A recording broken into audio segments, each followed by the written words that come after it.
Alright. Give me just a second, folks, as I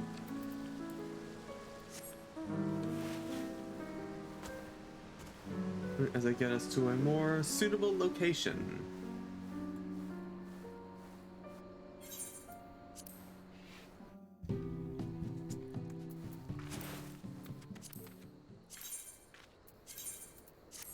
There we go.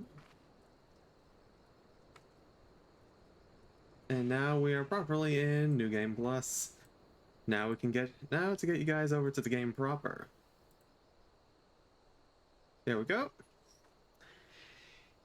Hello once again, everyone. I am back with more Final Fantasy XIV New Game Plus.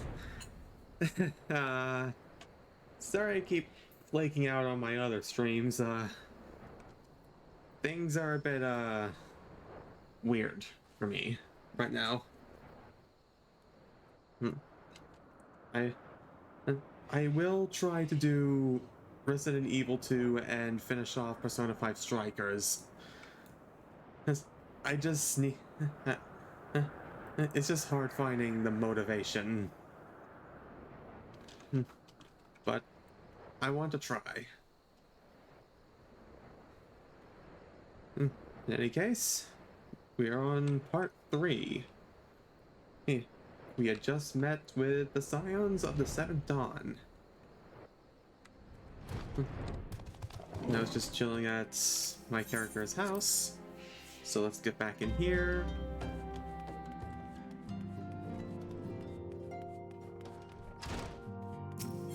Don't understand why they put this here. Don't really see much of a need to.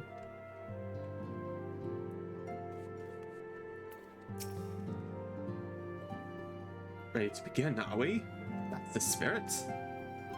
So then, the mission is to investigate a crystal robbery and a spat of abductions. Crimes which we believe to be connected. Assuming we are correct, it is like that any discoveries we make in relation to one will further our understanding of the other. Now, since the attack on the caravan, our friends at Imagina and Sons Mineral Concern have double security over all their shipments. In light of this, it is my judgment that the abductions should be our priority. According to our preliminary findings, the majority of the missing were last seen in the vicinity of Camp Drybone, so that would seem a fine place to begin. A fellow by the name of Isambard serves as the camp's de facto leader. Pay him a visit, and see that he gives us his full cooperation.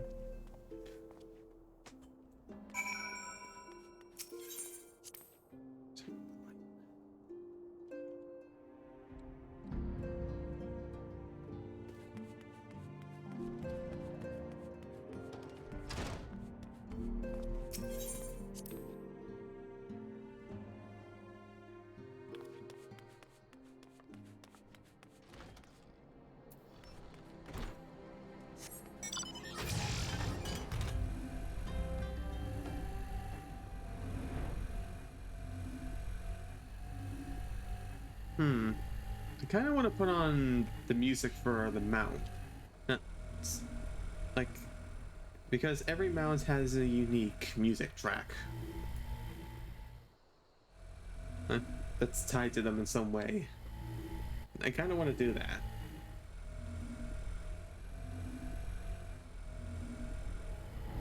I mean, it's better than the silence and this obsessive humming. So, sure, let's do that. Play music when mounted.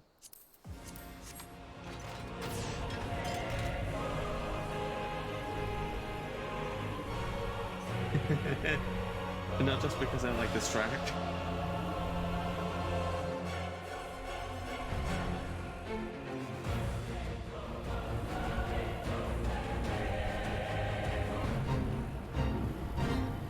Fate, you're ruining the music.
Hey, I'm Essenbard. Here to search for missing folk, I take it. Ophelia sent word that an adventurer fit in your description would be along. She also warned us to be wary of the Amalja. It seems we know who the culprits are, at the very least. Now, I bear no official title at this camp, but the people here have come to look to me for leadership. You have my word that I'll do all I can to help see the victims safely returned.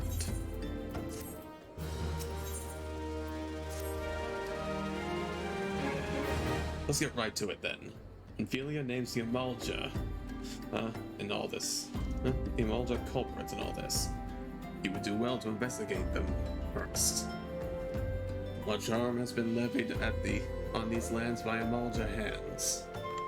The flames burn where they might, but their light cannot stay the darkness in all places at all times.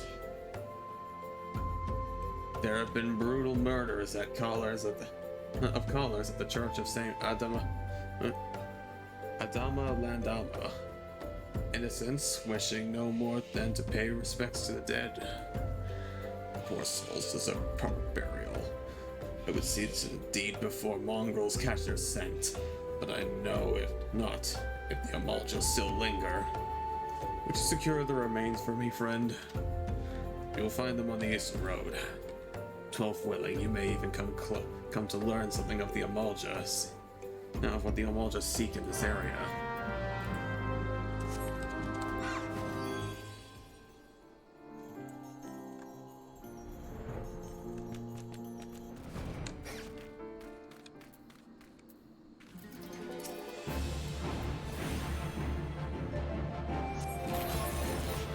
That wasn't very nice.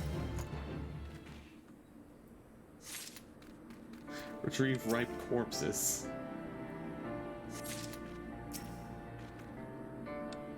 Sure, let the tiny Lalafell carry out these corpses to they're twice the size of him.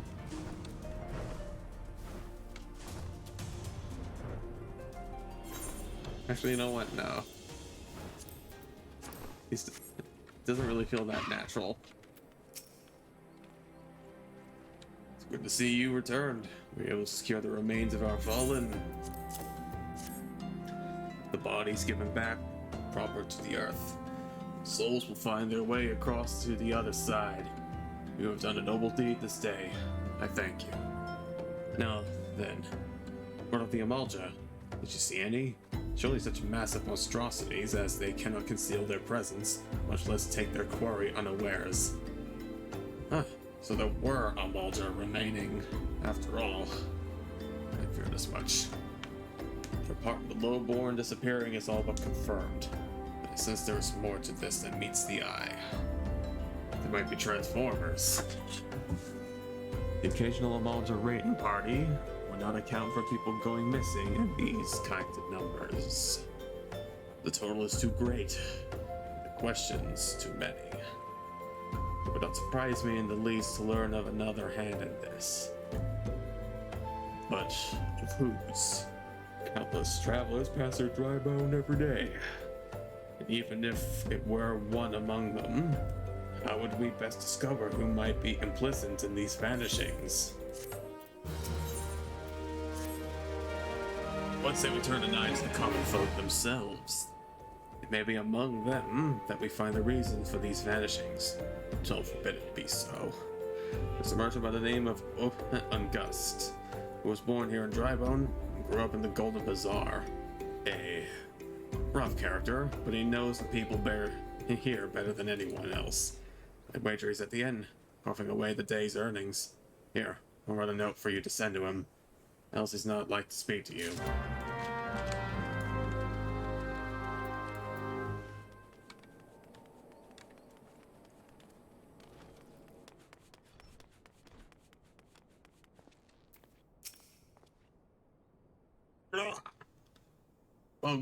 Oh, this guy. Well, God's be damned. You're the bloody adventurer who met me back in Ulda. What in the seven hells do you want with me now? Dear friend. Missing people, please help. Yours, Isambard. Folk around here are as weary as they come. They'll turn tail and run if you so much as pass when nearby. Played them all for fools and coaxed some hard labor out of them, I did. If anything, they're even more timid than before. But with all the disappearances, you can go talk to them yourself if you don't believe me.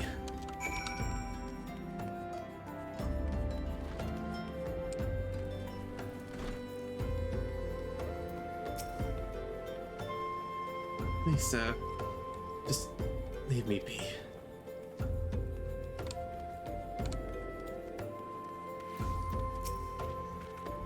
I have nothing to say but this. That'll take who or whatever's been feeding us off us low folk.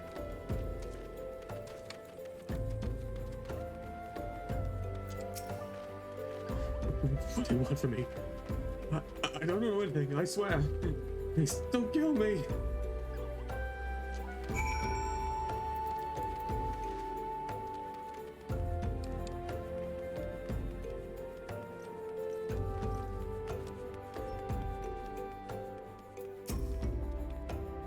Just as I told you, wasn't it? A whole lot of them are terrified.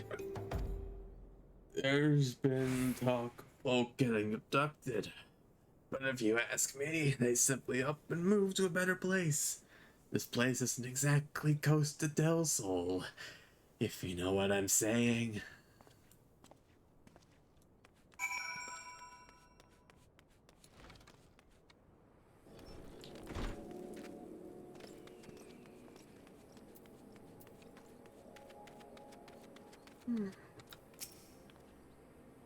Welcome back, Velson.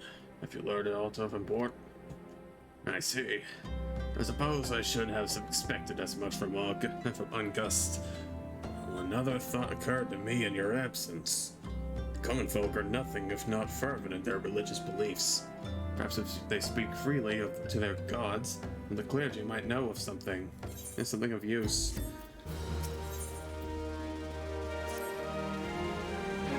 If we would know what the common folk speak of to their gods, with no better place to ask than the church of Saint Adama Landama. It is a small and humble church, found to the northwest of here. So long as you head there, when I ask you to deliver this embalmed corpse, morbid requests, I grant you, but it must be borne to burial, and I trust none more than you to see it done. Seeking a man named Marcus. He tends the graves at the Lich Yard. He will tell you where the body's to be interred. Lich Yard? That's a choice of name.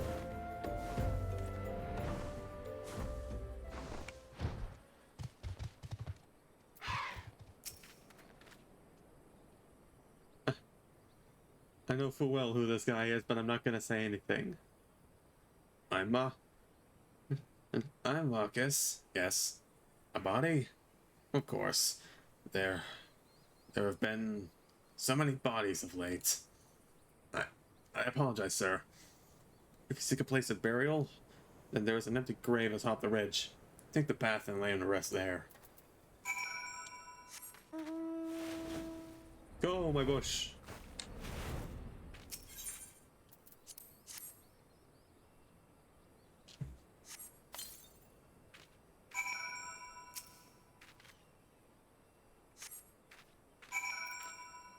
I have, I have transmuted this corpse into rocks.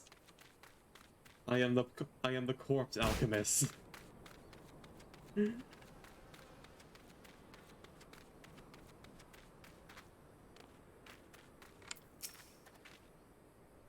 May they all walk in Thal's realm. What? Missing people? I'm afraid I cannot help you. Maybe Sister Orsen can. It's been kind to me. Everyone. And it's been so kind. I don't know why, though. Pardon me. You'll find Sister Orsen within the church walls. I'm just trying to find a way to pronounce her name. Yeah, that you've done us the service of bearing a fallen soul. Please accept our gratitude and extend it to Isambard, who, when next you see him, seek knowledge of missing dry bone inhabitants. It is true, I am closer to people than any other of the order. I confide in them, and they in me. When they wish to speak to their keeper, Thal, I am the medium through which they do. Should I learn anything pertinent, I will be sure to share the information with you. I only wish Marcus would be more helpful in the matter. I pray he did nothing to offend. He saw terrible things during the calamity. The scars run deep. Indeed, he seems to now prefer the company of the dead over the living. While tragic, I fear such behavior ill befits the church. I received word that not long ago, one of our recent visitors, a man called Thancred, I believe, took offense at his conduct. I must have words with Marcus, and soon.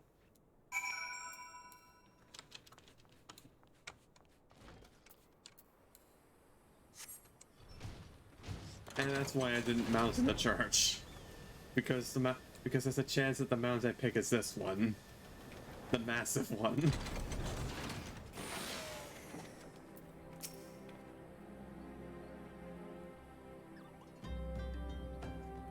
Thank you, Valzin. A burial is no easy thing, even when the departed is a stranger. Were you able to learn aught of the missing common folk? You've been keeping yourself rather busy of late. Haven't you, Valzin? Pleasure, my dear Isambard. The name is Thancred, and I share a passion with you and our mutual friend here for learning what has become of these missing persons and why. I, too, spoke with August more times than I care to count. There seems to be some truth to this notion of the common folk, speaking their secrets only to those who serve the gods. Prostration, prayer, penance, abject deeds done behind closed doors, away from prying eyes. Who better than to take the pious unawares that she takes confession? Your sister Orsen herself. Orsen? She wouldn't. She couldn't. Even the most beautiful roses have thorns, my friend, and it would be wise to keep an eye on this rose. Still, the list keeper Marcus, I swear to the 12 I've seen that face elsewhere before.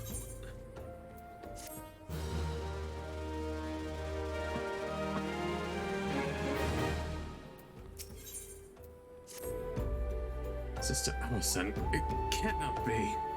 Though she is wont to travel to the Golden Bazaar on her own, it is not uncommon to see her speaking to the children.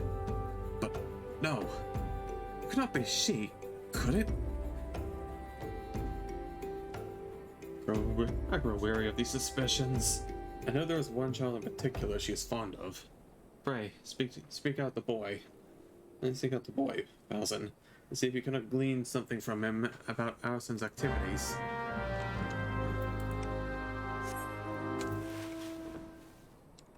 Magical flying bush, go!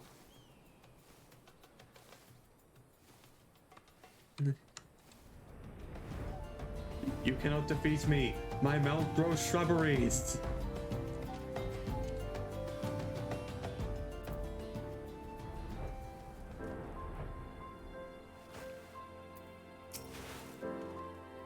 Please help! Sister Orsen went all out on her own and he hasn't come back!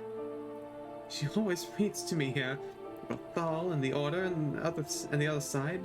I told her I lost my shiny thing and she went looking for it. What if the monsters outside hurt her? Please find her.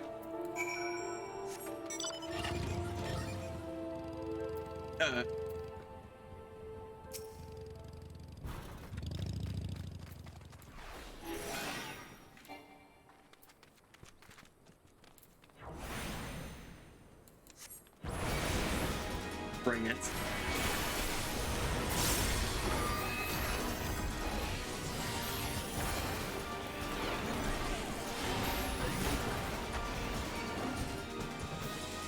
I don't have the means to interrupt that.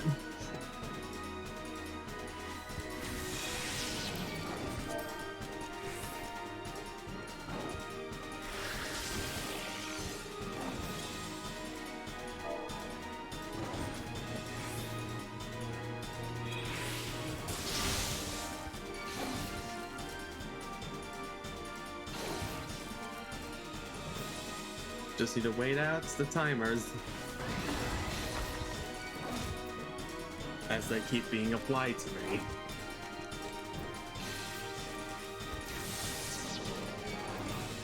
It's only a matter. Eventually you become immune to it.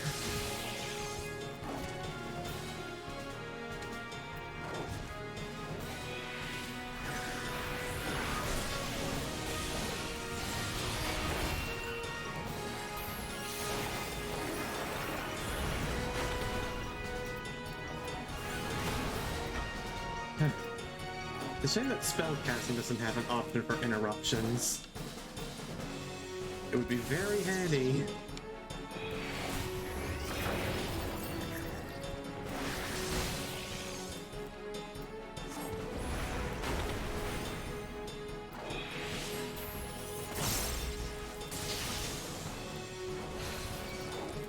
Oh. Dead.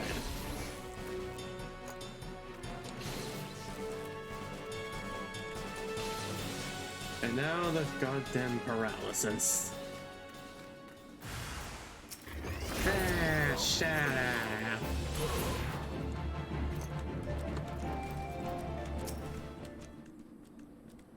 Shame the guy disappeared.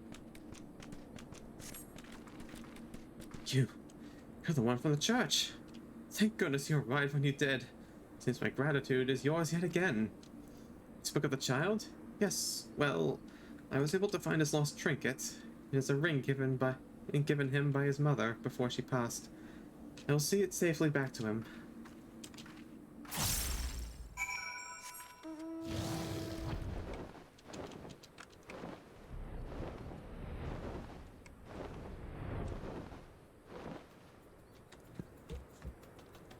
Can't rule out the possibility, though.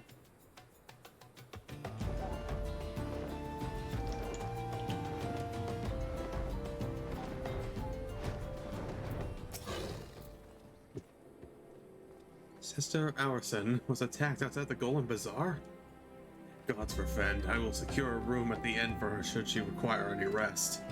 Searching for the mementos of orphans, risking her own well-being in doing so, no less. It's certainly not the dastardly deeds Thancred would have us believe. I am well glad he reserved the inn room for Sister Aurson. It seems she received greater injuries from her attack than she initially let on. Thankfully, she's expected to make a full recovery. But now onto the matter at hand. Thancred came looking for you once more.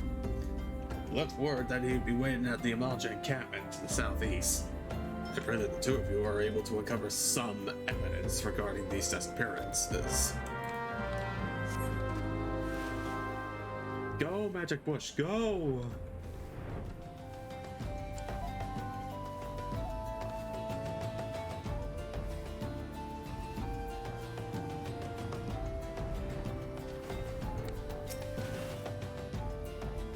Ah, there you are, Valson. So good of you to come.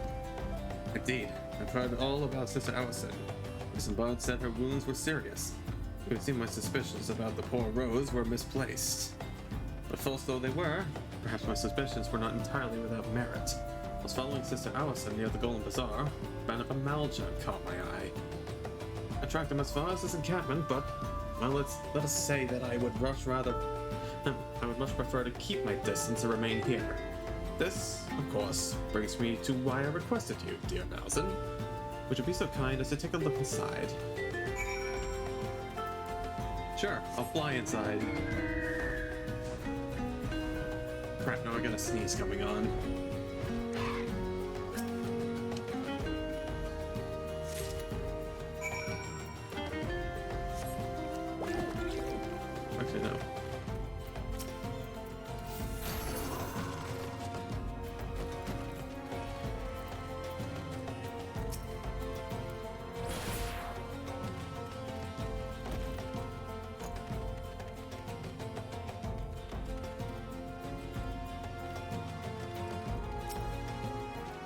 Well, did anything tickle your fancy? This leaflet. See the world of Null to the hands of your children. Looks to be some sort of assembly to provide the poor with work. Lettering, though, atrocious, is it not? These bits of Null about Null Thal seem somewhat less studied. And it's hard to believe one among the Order penned this. Pray, take this to the inn at Camp Drybone. Let's see what Sister Allison makes of it.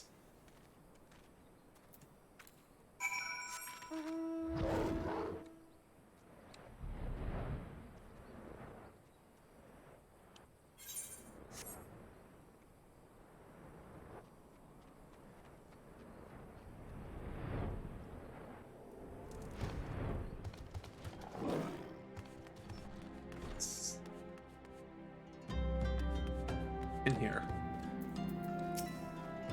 My savior comes again. What do I owe the honor this day? What is this? Blasphemous! These are not our teachings at all. This was not made by any true brother or sister of the Order. But that I can assure you. Think of it. Weeks ago, the church was plagued by missing garments. Could someone be posing as a priest of the Order to deceive the people? The plot thickens, Valzen. A culprit pretends to be a priest to lend credence to his deception. There is no doubt an irony in there somewhere, but I suspect we have a worthy adversary in our hands. I shall consider how best to handle this. For now, tell Isambard what we have learned here.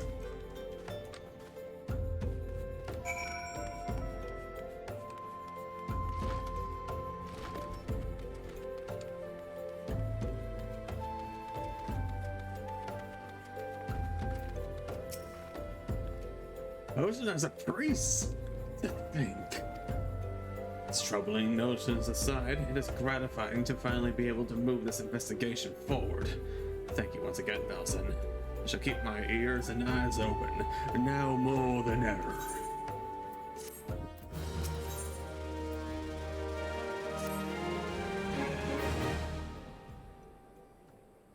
I'm afraid I have not seen any unusual activity.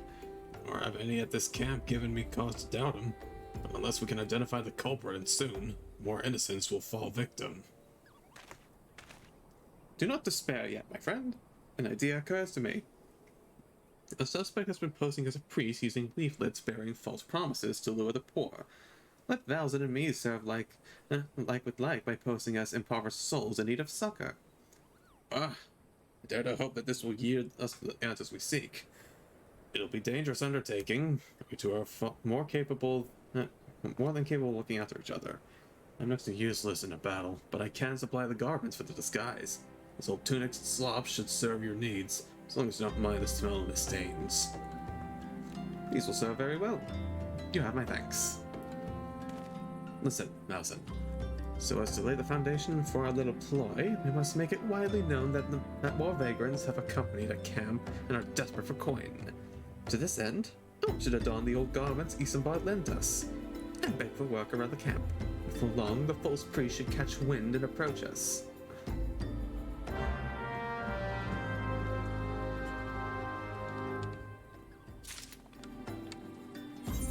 Ah, yes, that's right.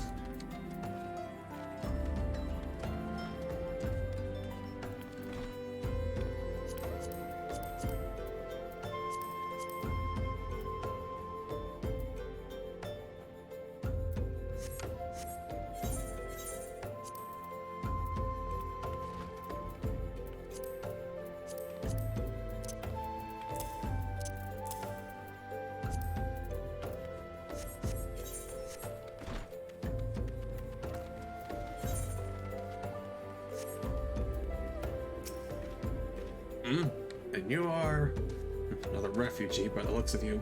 Old frames have neither work nor coin for your like. Be gone, and see that you don't make a nuisance of yourself. This looks like the guy. I've reached the teachings of Azema, the warden. Hast thou come to partake of the honey of her wisdom?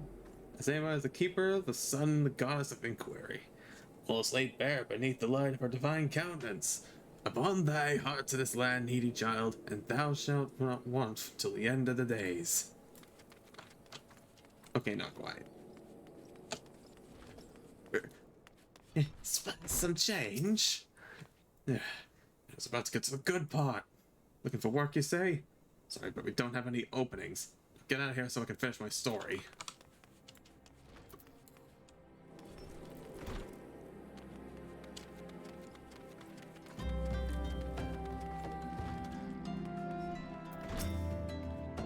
Greetings, good sir. Greetings, good sir. Is there aught I might assist you with? Oh, I don't believe there is. I'm afraid our wares are very expensive. Perhaps you should rejoin your fellows out at the pond north of Sandgate.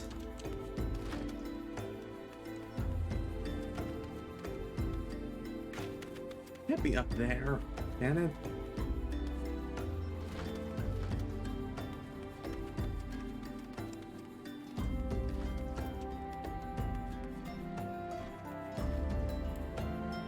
Fine, I'll fly up. What is it? God, it's not again. Look, being poor doesn't give you the right to pester whomever you'd like. Why don't you keep your own kind out? Keep with your own kind out by that muddy pond of yours at Drybone. Why aren't you in disguise?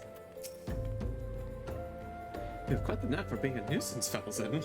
The camp was abuzz with talk of newly arrived vagrants.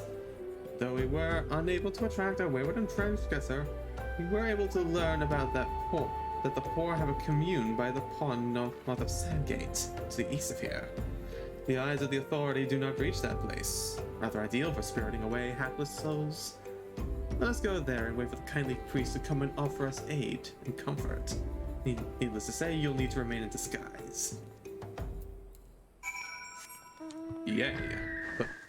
Yay. The waiting game.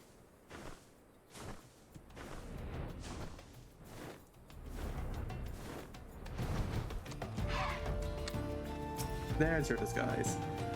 Fine day for catching false priests, would we say? Speaking of, look absolutely smashing, as positively dressed for deception. All that's left is to wait for our quarry to appear.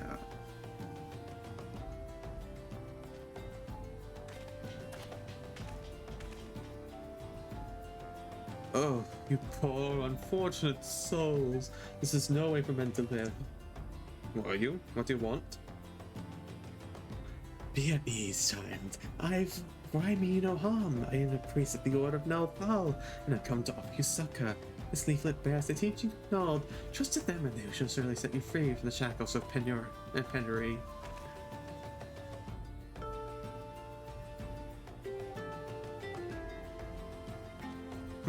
A tempting offer, but I'm afraid I must decline.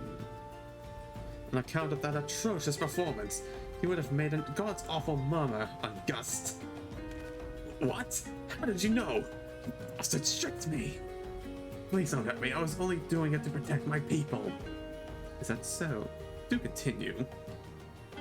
Very well. I'm a man of the Golden Bazaar, raised there, if not born. Some moons ago, the Amalja raids began.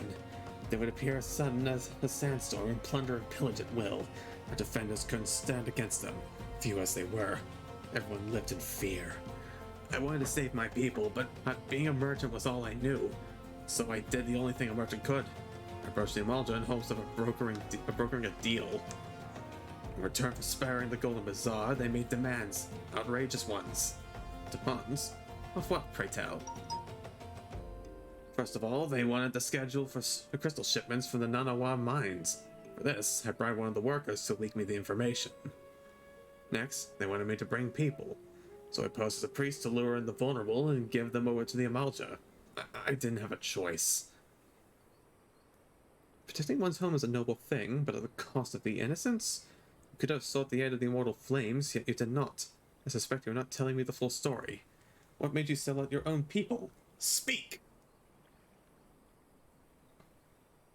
That was good. What did you say? The coin was good, I said. I could sell mole meat for a score of lifetimes and not see even a fraction of what the Amalja pay me. You sacrifice innocence so that you could line your own pockets. Word fail to express the contempt I feel for you. Spare me your contempt. If you want to blame someone for the mess in the world, then blame yourselves, or the gods. Ah, not you again. Were you the one leaking the Immortal Flames Patroller to the enemy as well? Spit it out. No, I don't know anything about that, I swear it.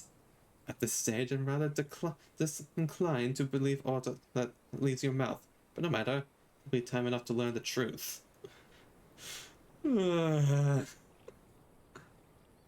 Bowsen, be a good man and take word of these developments to Minfilia, would you?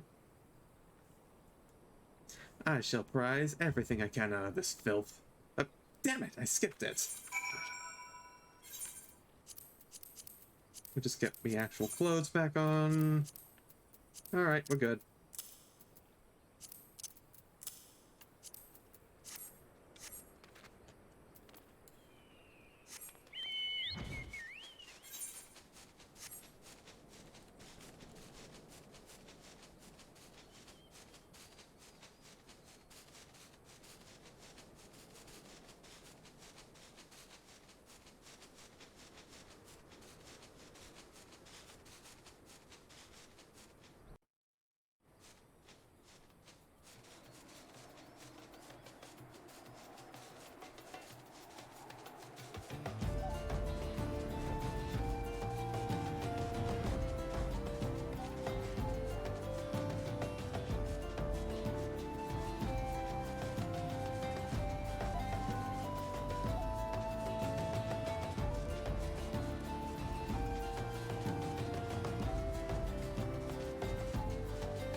Descend with verb.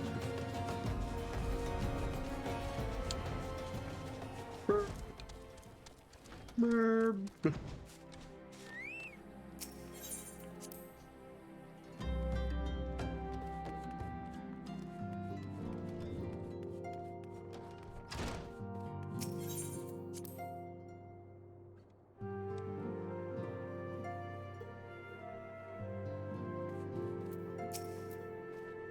Welcome back, Falson. I'm pleased that you and Thancred have been getting along.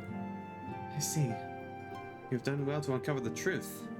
My thanks for the report. As Thancred said, we must ascertain where the abducted were taken, and none but the Amalja know the answer. Suffice it to say, they will not willingly part with this information. Your blood will be spilled before all is said and done.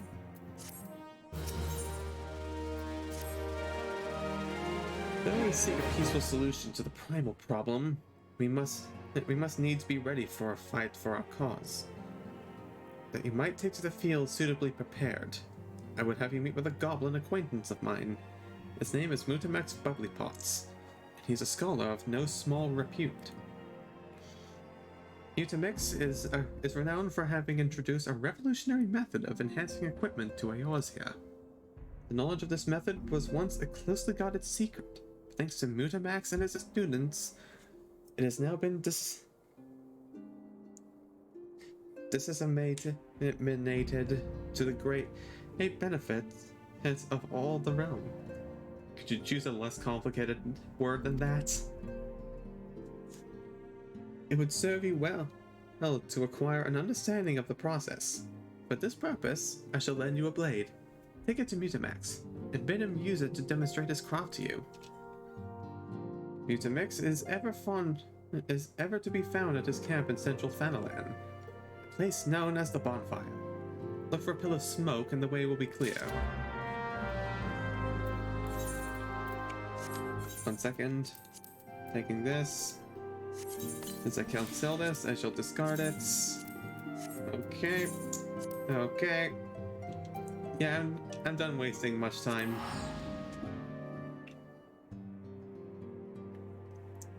Ooh.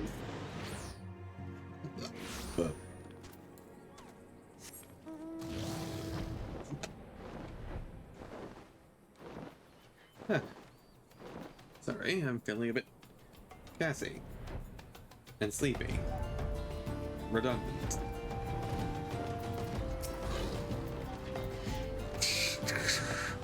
Who is Uplander? Who is Uplander to 10th string of Mutamax bubbly pops?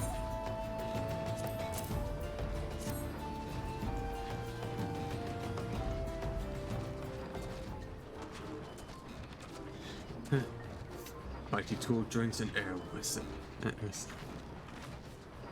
When full of airy, Fighty Tool changes to shiny, stony shine. Name of materia. If materia join in with the other Fighty Tool, then big eyes. Fighty Tool. Mutamax is reckoning the Uplander as friend of Menphilia.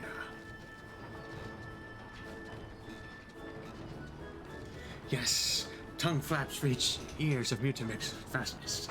Feeling wants Uplander to see power materia. Uplander brings fighting tools to Mutamax. Yes.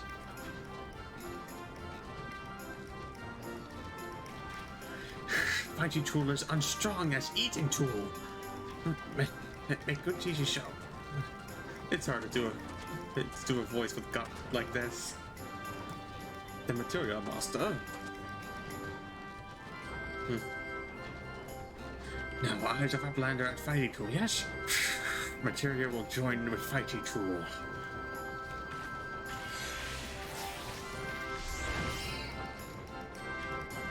Fighting Tool gains power of Materia. Fighting Tool Reborn. Here, Uplander take Fighting Tool to Menphilia. Materia, strictly speaking, is a kind of crystal. It's created by drawing out the etheric constitutions from a piece of equipment, then crystallizing them.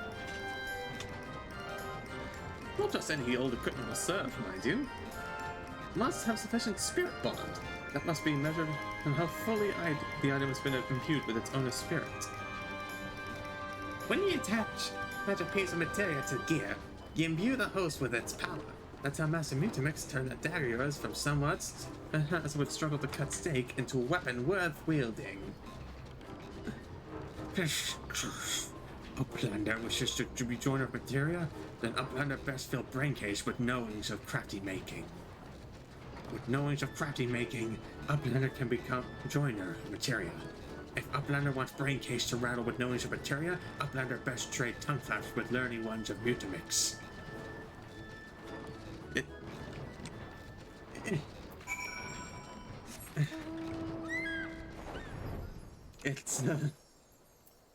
It's quite difficult to. It is quite difficult to do a FF14 goblin voice. Considering all they ever wear is a gas. It's a bit trickier because all of them wear gas masks. Like either gas masks or helmets or both. So we never see what their faces look like. Wonder why.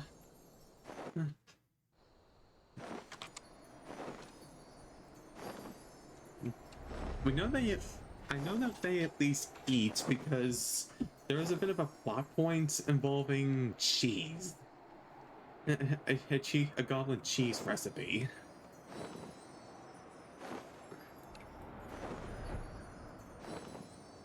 So.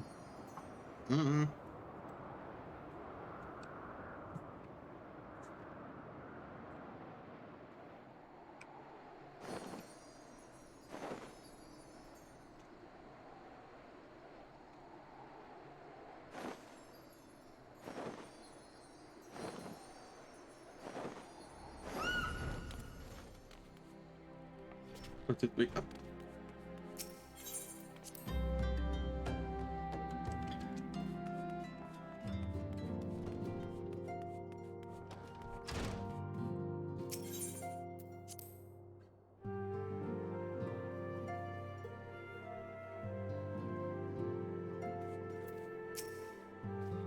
Welcome back, Falzon.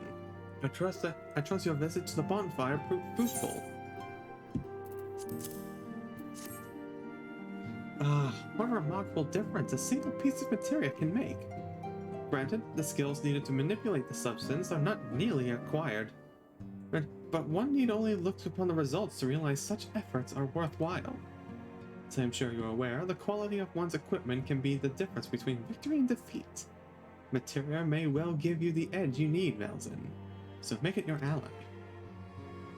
Now, it is time we discuss the matter of your next mission. Hey, speak with me when you're ready to begin. Here we go. Word has arrived from Ifrit, considering our ongoing investigation. It appears he was able to extract some information from our friend Ungust, the false prophet. He revealed that he is due to meet with the Amalja to discuss their dealings. The Immortal Flames believe that the meeting will present an ideal opportunity to ambush and capture the Amalja responsible for the abductions. So, they mean to have Ungust attend as planned. As the Amalja are anticipated to offer fierce resistance, Immortal Flames have requested our support. I would have you provide it to them, Malzin. Ifrit is presently attending to another matter, but will join you as soon as he is able. Until such time as he does, you'll be the Scion's sole representative on the ground. Before he left, he bade me tell you to save some for him, such as his confidence in you, a confidence I share. When you have made ready, pray take yourself to Camp Drybone, and report to the Flame Sergeant leading the mission. May you walk in the light of the crystal.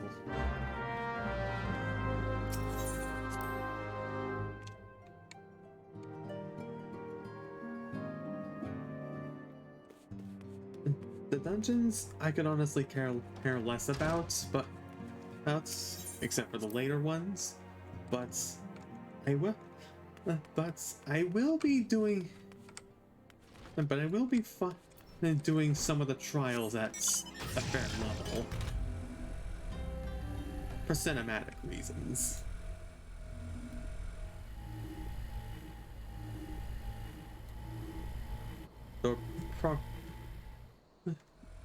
Either way, I don't think it would be all that exciting.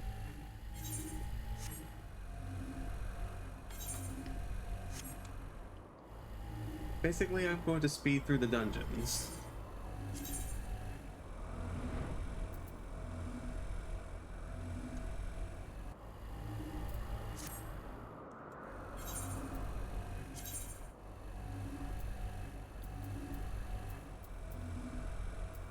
Okay, good, I have them active. Well, I have a feeling the Immortal Flames that the squad of the Immortal Flames are not long for this world.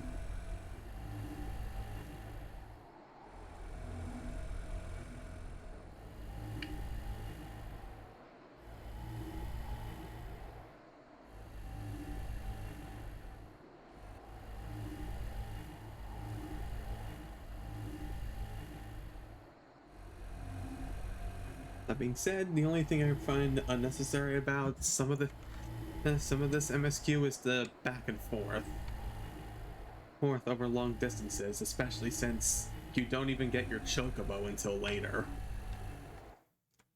In fact, I think it's just it's not until you join one of the grand companies that you do.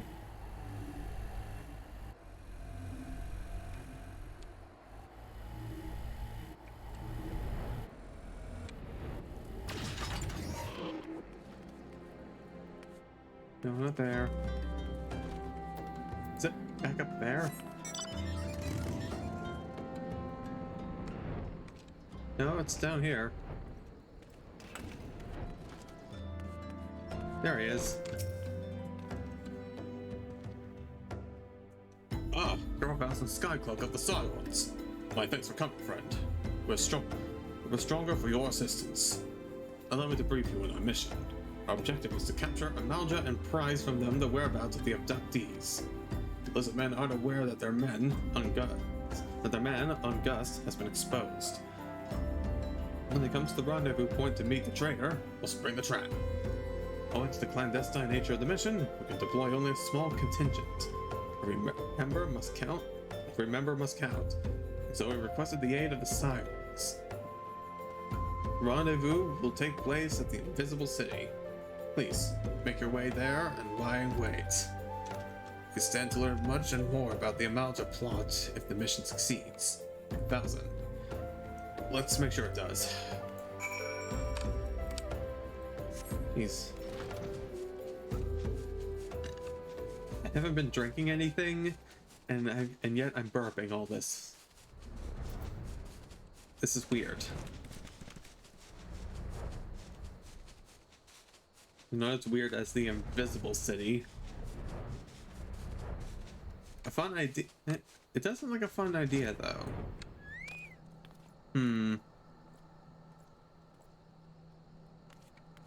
Well.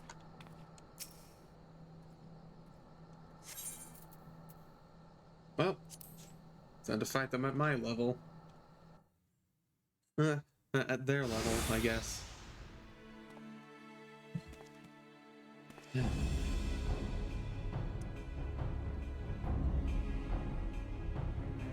Is the bait in place? Our man is in position, sir. Good. Make our move as soon as the Amalja appear. Yes, sir.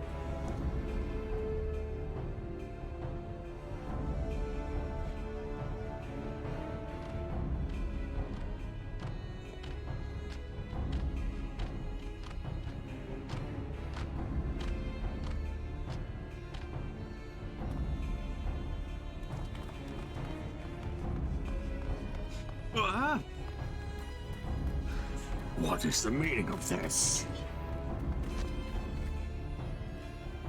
Wait, something's amiss.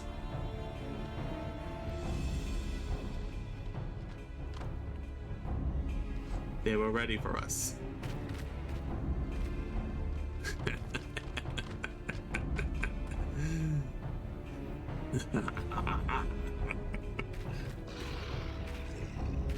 I'm afraid your little ambush ends here. I eluded the immortal flame's clutches for moons before finally being caught. Did you not wonder how I managed it? It's almost as if someone was feeding him information from the inside. Your every movement was known to me ahead of time. Now, as much as I'd love to chat a while, I have appointments to keep. They're all yours.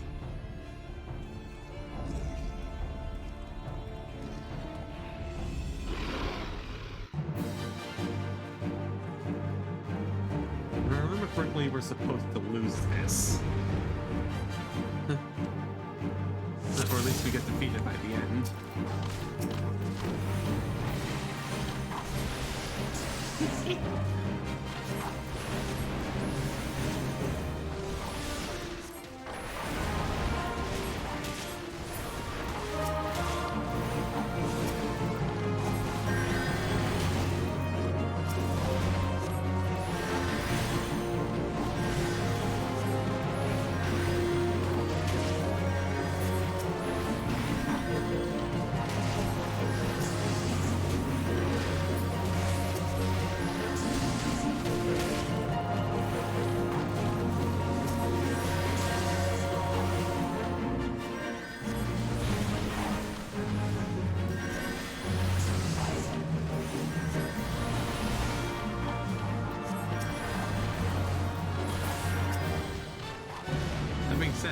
I seem to be kicking their asses pretty well.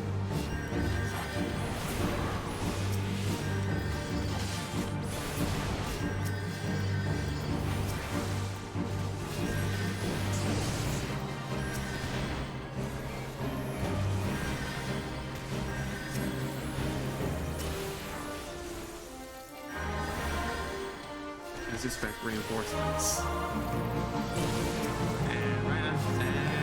say that.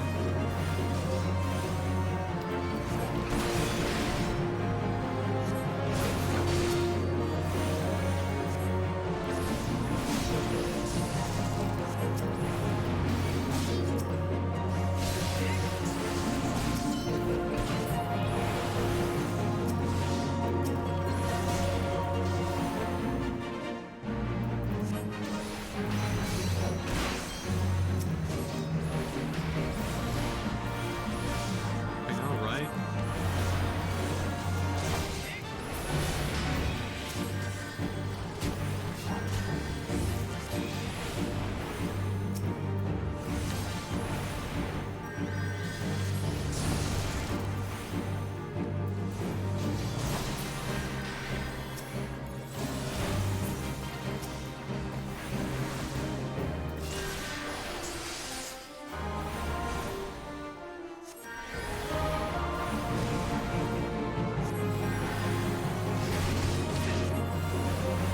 Seems like self-rush again for now.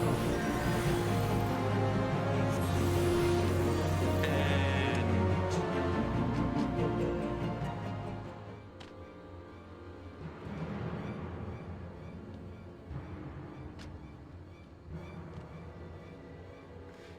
put up your weapon or your comrade dies.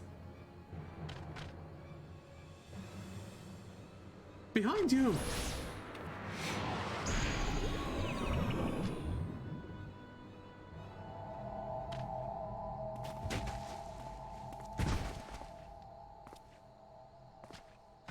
Bring him.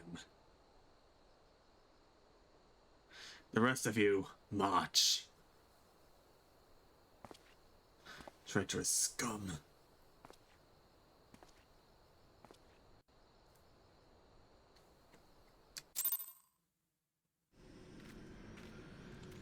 Yep. I fear the Mulder mean to give us to the god as an offering. If I must die, then let me die a soldier's death, with steel in hand. Here we go. The Bowl of Embers.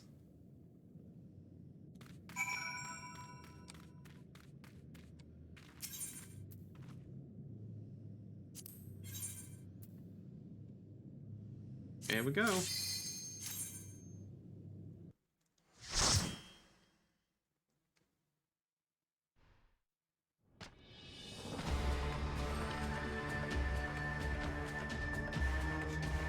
Lord of Inferno, hearken to our plea. Lord of Inferno, deliver us to our misery. And deliver us from our misery. O mighty Ifrit, Lord of the Inferno, your humble servants beseech you, grace us with your divine presence.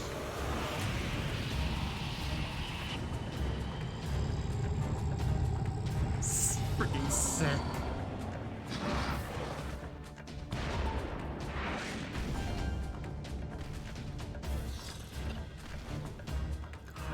O mighty Ifrit, we bring you ignorant savages who know not our. If pleasing of Lord, scorch out their heathen souls with your cleansing flame, and mark them as your own. Bloody hells! Bring those two as well.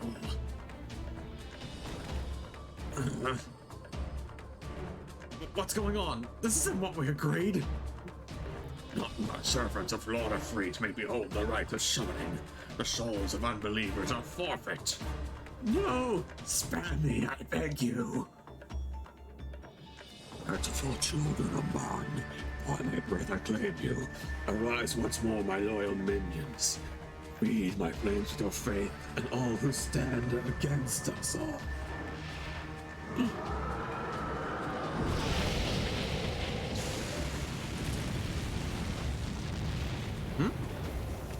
I mean, mighty Ifrit. My one true god.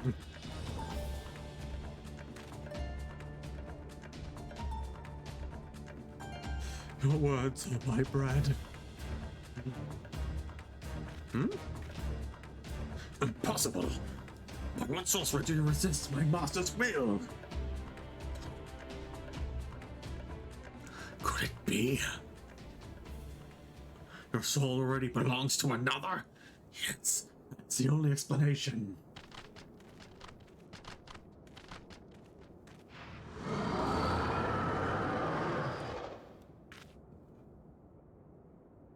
Forsooth, thy frail mortal frame can serve as vessel to the blessing of but one. Yet I smell not the taint of another upon thee. The true truth of thine allegiance waxeth clear. Thou art the god, the paragons waned of thine abhorrent kind. Thine existence is not to be spared.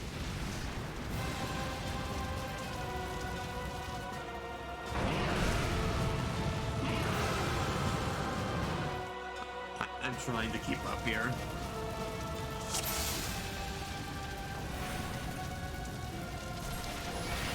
My flame shall consume thy flesh and soul.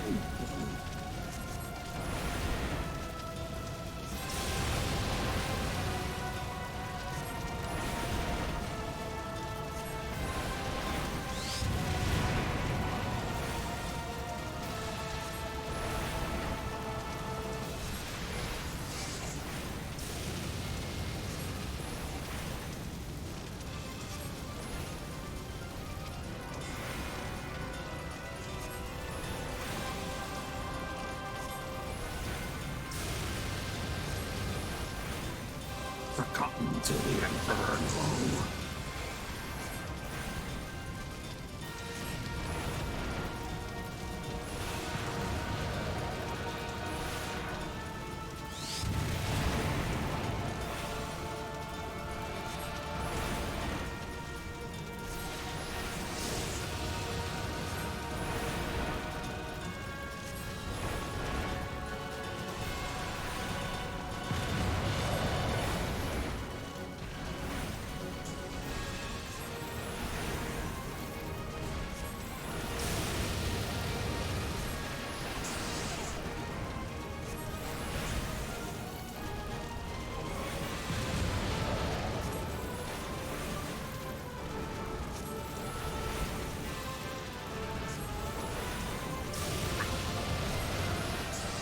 Into the fires of judgment.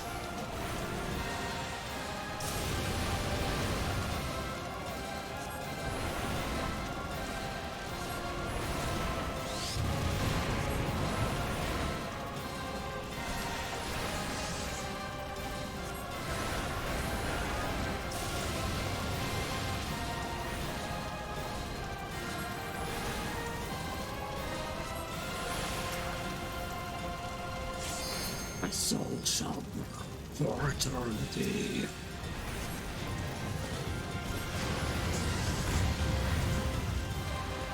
Thou art strong, mortal.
Light defies me.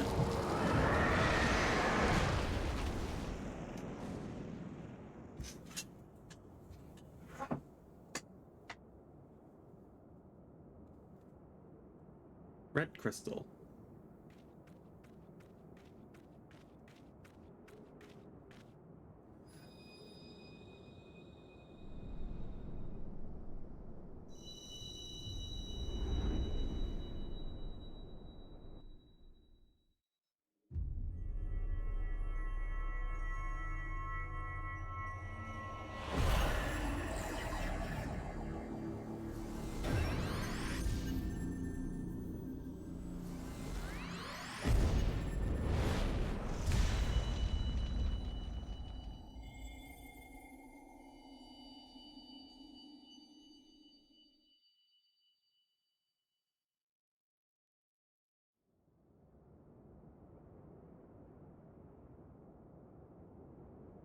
Pray, forgive my lateness.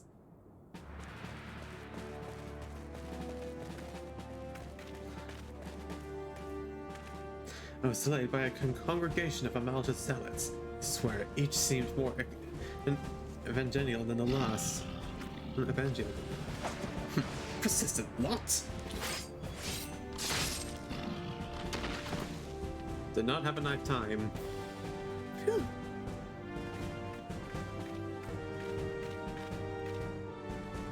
I see the Bloodsworn wasted no time extracting the captives.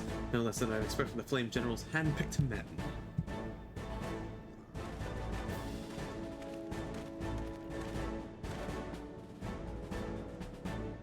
As for those two, I have to say that their hardships have only just begun. They have much to answer for. I feel I owe you an apology, Valzan. Had I known this mission would prove so dangerous, I would not have left you to face it alone. You have been given a veritable baptism of fire. But let us continue this conversation in more agreeable surroundings. Kept dry bone, shall we say? This way, sir.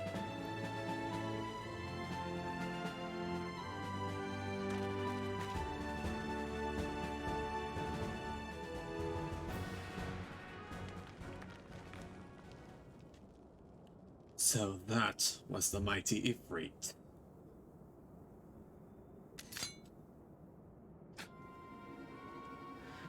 And what a disappointment he was. Readings are nowhere near what I had anticipated, even taking Ul'dan interference into account. You should know better than to rely upon 5-year-old data left by the Fifth. Nor can we expect any form of support from the motherland given the troubles at court. We have only ourselves to rely upon. If it's the pessimist, my dear Olivia, promise me you'll never change. We've wasted enough time here. That meter of yours is too old to give any irrelevant data. Not that there was aught worth a damn for it to read, but I take your point. I suppose we must content ourselves with the knowledge that we've achieved our primary objective. Yet I find that I'm troubled by that adventurer's unexpected show of strength. Could such a foe prove a hindrance to our plans? Perhaps. But this is a consideration for another time. You've been given a task. That is your priority. I suggest you treat it as such. Fail to do who as my lord commands, and I will spare him the trouble of punishing you.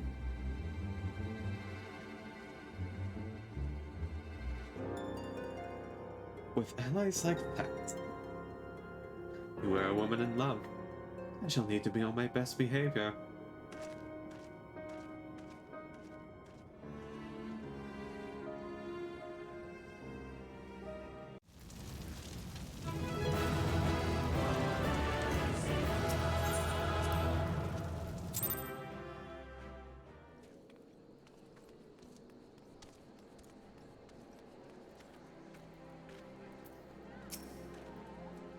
Ah, there you are, Valzan. Come, rest a while. You'll have no better opportunity. Witnessing their god's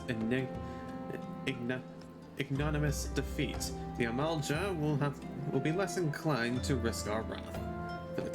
For a time at least. Now, where were we? Ah yes, I was in the process of apologizing. I do hope you can forgive me. I arrived too late to be of any use to you or the abductees. They may be whole of body, but the same cannot be said of their minds. For once a man is tempered. But it still suits me to dwell in the negatives. Amidst all our misfortunes, there is still reason to rejoice. Ifrit is slain, and by your hand no less. That is the deed of no ordinary individual, Valzan. Not that I ever thought you were ordinary. On the contrary, I have long suspected that you have the potential to shape the fate of this realm. What can I say? My fine eye for talent remains undimmed. Ophelia will be proud beyond all reckoning when she hears of your deeds. I trust you shan't object to my bearing the tidings to her. That way I can claim to have contributed something to this mission. You, meanwhile, have earned yourself a rest. Take some time to relax. Return to breaking sense when you're good and ready. We can discuss matters in more detail then. Just don't take too long, will you? The realm's problems won't solve themselves.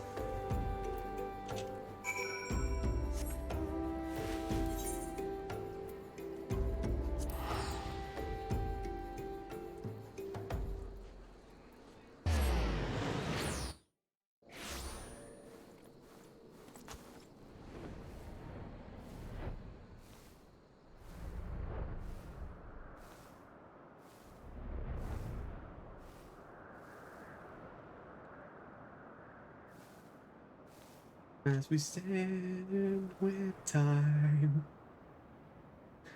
Because this is the footfalls.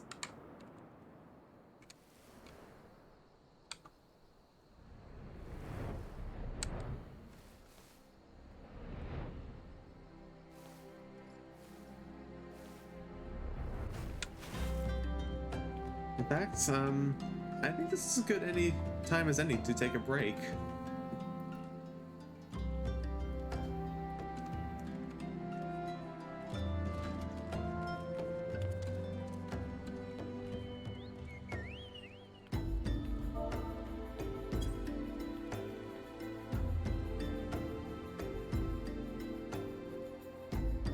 I shall return in a little bit.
Alright. We are back. Oh, and hello Ragzan in the chat. Currently going through New Game Plus of Final Fantasy XIV. Currently on part 3 of A Realm Reborn. On having just defeated Ifrit.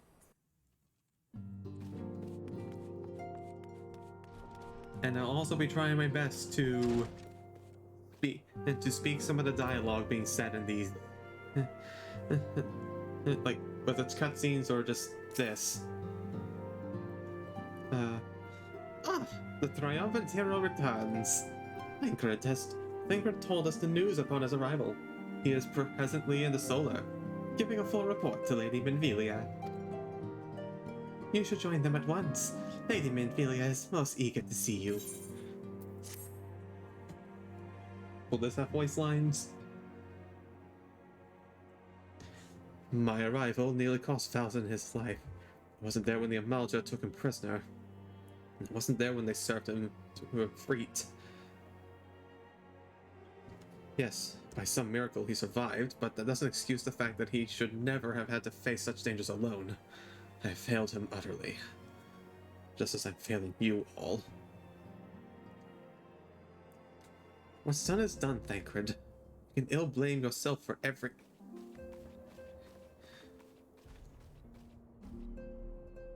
Falzon! It's so good to see you again. Impeccable timing, my friend. I had just finished regaling Minvelia with your heroic exploits. Thancred has told me everything. You have done well to return to us. The perils you faced were undeniably great, but part of me believes that I had no cause to fear. Now we can put paid to our long investigation. As we suspected, the Amalja undertook both the robbery and abductions with the aim of summoning their primal, Ifrit. Nor is this tale limited to Ul'dah. Similar incidents have been rife in both Limsa Lominsa and Gridania of late. I dare say you've been curious as to how these crimes are linked to the primals. Permitting me to explain. Having manifested in the physical realm, primals must consume ether if they are to maintain their presence here. The stronger they become, the more ether they require. Now, ether exists throughout creation. It flows through all life. It permeates the very air that we breathe. Alas, this alone will not suffice to sustain the likes of Ifrit. Nay, he and his kind require a more concentrated source of ether, crystals. It is for this reason that incidents involving crystals can often be traced back to a primal. Which leaves us with the way of the abductions. To understand this, you must first understand how primals are born. When all is well in the world, primals possess no physical form. Their essence is dispersed across the great river of Aether. However, when the world is plunged into chaos, those who worship the primals cry out to their gods for deliverance from suffering. These cries serve as a beacon toward which a primal's essence is irresistibly drawn. It is this coming together, or etheric coalescence, that grants these beings physical form. Once born, a primal gains strength from its followers' worship. The more numerous and fervent they are, the more powerful their god becomes. But the primals are seldom satisfied with such reverence as their adherents freely give, and in order to gain more power, they do not scrupulate to create followers. They do this by tempering mortals, a process which you yourself were subjugated. Yet even as Ifrit took your comrades in his thrall, you alone remain affected. This is thanks to the power you possess, the Echo. We know not why of it, but those blessed with the Echo are immune to the primal influence. It is though a great power protects us. When you first came to us, I told you that the Echo would be instrumental in dealing with the primal threat. I trust you now begin to see why. The recent incidents all share a common trait. Meticulous planning. Such elaborate designs are a new development, and one which fills me with an unshakable sense of foreboding. While I share your concern, my presiding feeling is one of relief at your return. Your Moral Flames assured me that they will deal with the aftermath, so you need not concern yourself with that. We may rest easy for a time. I suggest you take full advantage of the respite, Falzon. You may be sure it won't last long. Once the people learn the identity of the hero who felled Ifrit, I fear you will have nary a moment to yourself.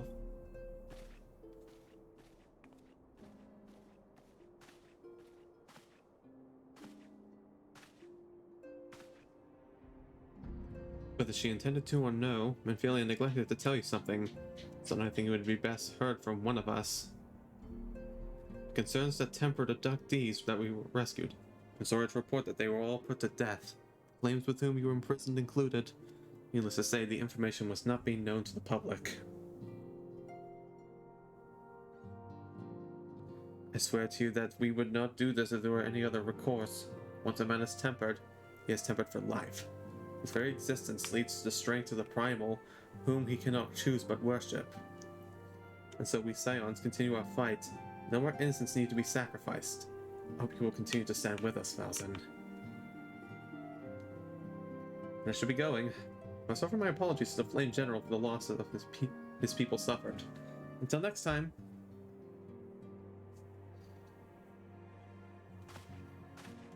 Me no cure yet. Gods forgive me. How many more lives? Louisville would never have allowed this to happen. I have to do better. I have to be stronger.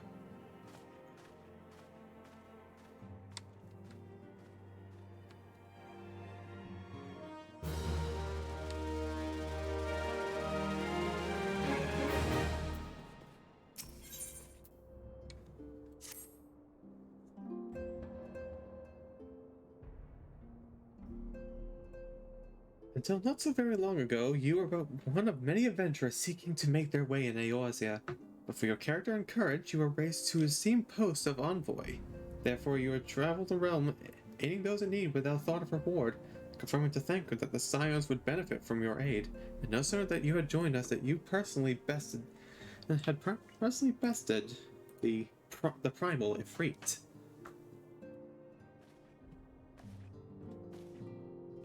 We've achieved a great deal in a short time, won fame in doing so. Alas, fame does not come without a price, as you will soon discover.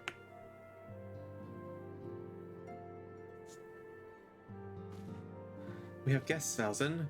Or rather, you have guests. Beg your pardons?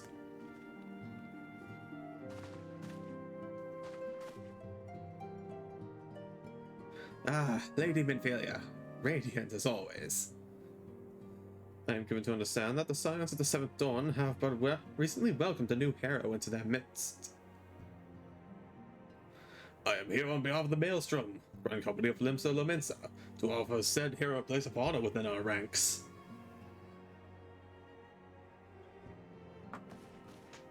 As you can see, Valsin, your recent exploits have garnered you the attentions of the Grand Companies of Eorzea.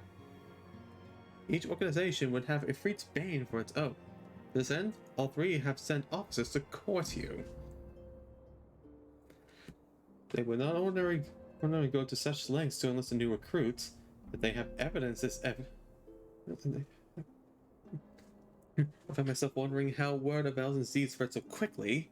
That the Morning Flame should know of his triumph is to be expected, but what of the other Grand Companies?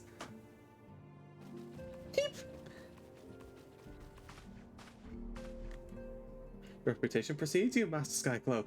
There's no ordinary man who can come face a primal and emerge the victor. Yeah, how did you learn quickly?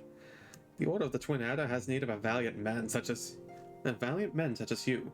Join your strength to ours, friend, and together we shall ensure that peace ever reigns over the Twelvewood. What a pleasure to finally meet you, Master Skycloak. My comrades speak of you in the most glowing terms. Why, even before you aided us against the Amalja and the Dread Primal, yours was already a respected name in Ul'dah. Our people know you and love you well. A man of your talent belongs to the Immortal Flames. Join your strength to ours, friend. Together let's secure a prosperous future for Ul'dah. The Admiral was not exaggerating when she said that you have the look of a hero. Full often does she speak of you, friend. It is only natural that we should want you for the Maelstrom. Join your strength to ours, and together we shall see the grand vessel of Limsa Lomensa to the shores of glory.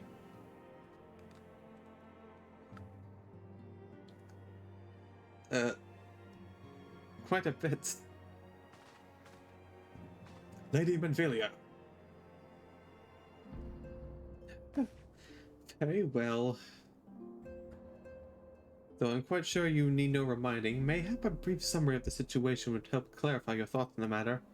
As you know, the Grand Companies are all-encompassing organizations, empowered to call upon the martial, economic, and technological resources of their respective city-states in times of strife. These are presently three such organizations in Eorzea: the Maelstrom of Limsa Lominsa, the Order of the Twin Alders of Gridania, and the Immortal Flames of Ul'dah.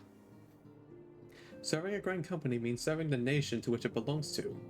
You'll be charged with its offenses and tasked with advancing its cause. In return for your faithful service, you'll be furnished with various rewards, some of which may well prove useful to you in your other endeavors. If you're agonizing over which company's best deserves your loyalty, be at ease. The commitment you make this day need not be permanent. If you wish to shift your allegiance at a later date, you are entitled to do so. And yet, I can see that this is no small choice you face. I thought it occurred to me. You will, of course, recall that the three city-states are planning to hold remembrance services. Well, as part of the proceedings, I am given to understand that the leader of each Grand Companies will deliver an address. Hearing these addresses ought to help you make an informed decision. What say you, my dear officers? A fine suggestion. You are wise as you are beautiful, my lady. Very well. Let Valzin hear our leader speak, and hear with his decision. We eagerly await your answer.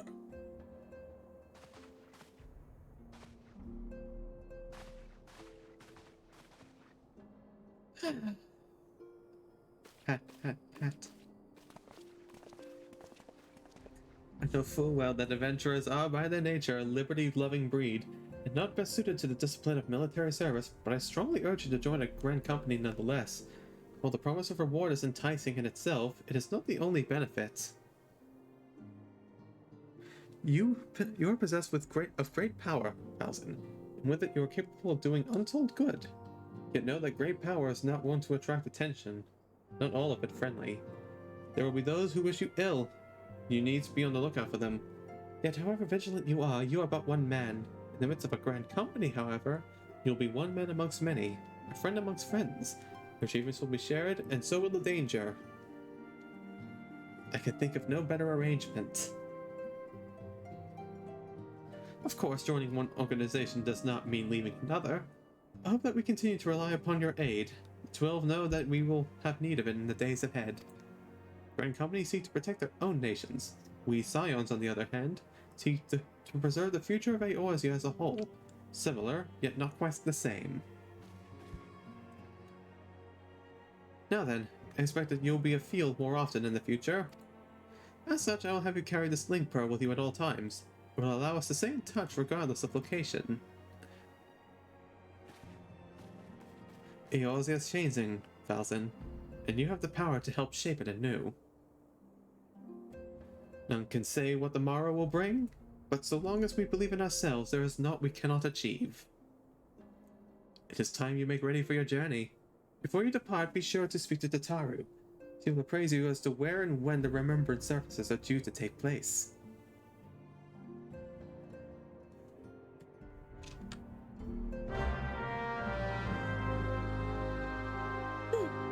Oh boy, there's a lot of talking. A lot of voices to do. I know I probably shouldn't, but I'm doing it anyway. I could stand to do some practice. I could be better at it, but I don't have a lot of energy. I'll still try though. I'm sorry about all the attention you're getting, Valzin. I might have sung your praises a little too loudly and often to a few too many people. Next time I'll be sure to hold my tongue, literally if necessary. Anyway, I expect you to know where and when the remembrance services are to take place. If all goes to plan, Gridania's Grand Service, the Order of the Twin Adder, will hold the first of the three services. The eldest Seedseer, Khan Isena, will deliver her address at Miketo's amphitheater. I should probably mention at this point that due to organizational challenges involved in assembling all the involved parties, it's possible that the order of the services might change. Still, there's not much we can do about that, so make Gridania your first port of call. Next, you'll need to go to Ulda, where the Flame General Realm Alden will be addressing the masters at the Royal Promenade. Oh, and it's rumored that there's going to be a special guest. How exciting! Last but not least, you must make your way to the stateroom in Limsa Luminsa, where Maelstrom Chief Admiral Merweb Blosefwin will be giving her address. The room is accessible via the Admiral's lift. Identify yourself to the sentry, Xanathel, and he will admit you. Call that? Well, off you go then. Hope you find the remembrance services suitably educational. I suggest visiting the city-states in my prescribed order. Though with your record of impeccable timing and luck, the schedule may well change in favor of your preferred travel plans. Farewell!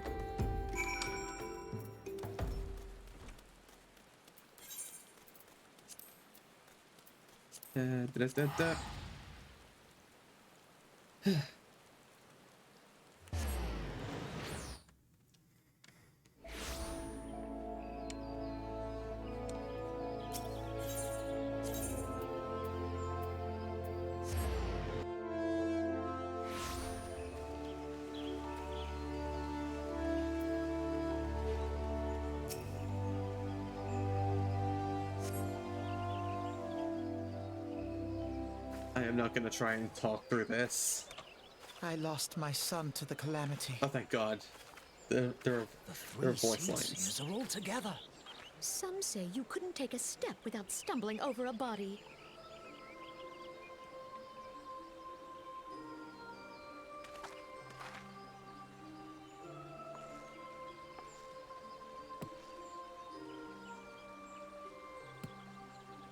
Our forebears were once strangers in the Twelveswood.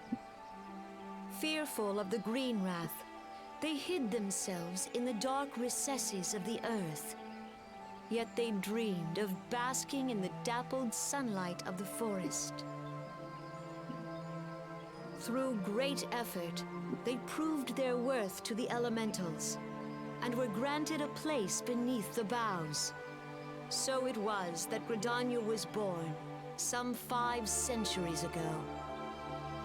Working hand in hand, the Hyur and the Elysian settlers sowed the seeds of our civilization, and soon they were joined by folk of all races.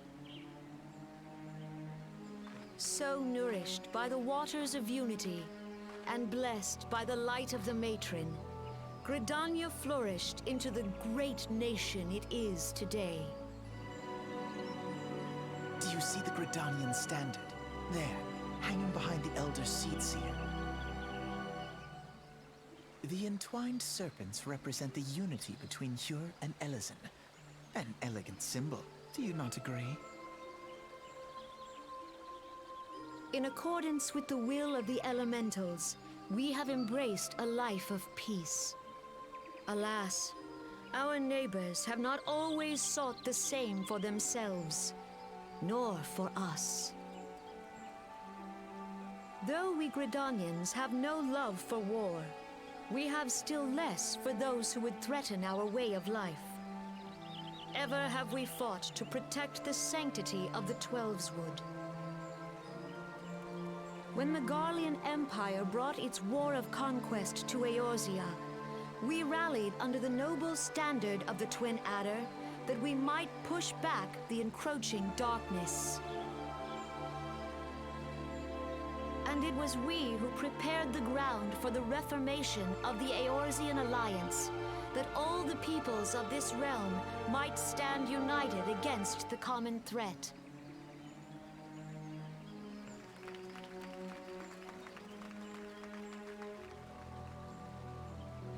"5 years ago, the Alliance met the armies of the Empire upon the fields of Carteneau.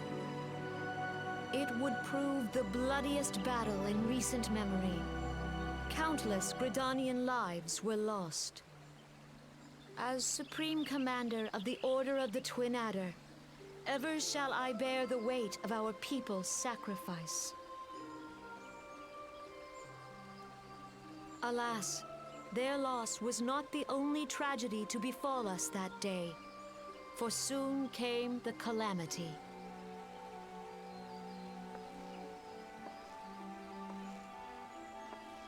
The scars borne by our forest are a constant reminder of its violence. Our lives have been irrevocably changed, each waking hour a struggle to survive. Driven to desperation, some among us have strayed from the path of righteousness, resorting to banditry, poaching, and other unconscionable deeds. To compound our woes, the Ixal have returned in force, emboldened by our suffering. They test our defenses nigh without cease, and prey upon the vulnerable. So beleaguered from within and without, it is of little wonder that our unity now falters. Dark times are upon us. Time was a man could walk the highways without fear. On this day, 5 years ago, countless Eorzeans laid down their lives that we might behold another dawn. Please join with me in honoring their memory.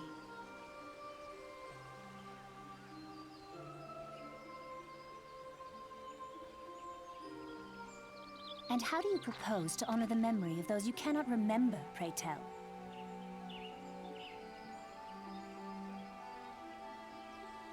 Their voices are so different than when they are now. The destruction wrought by the calamity was indiscriminate. It dealt death to Eorzean and Garlean alike. Yet while we have labored to rebuild our homes, to rebuild our lives, the Empire has set about raising steel fortresses here in the Twelveswood.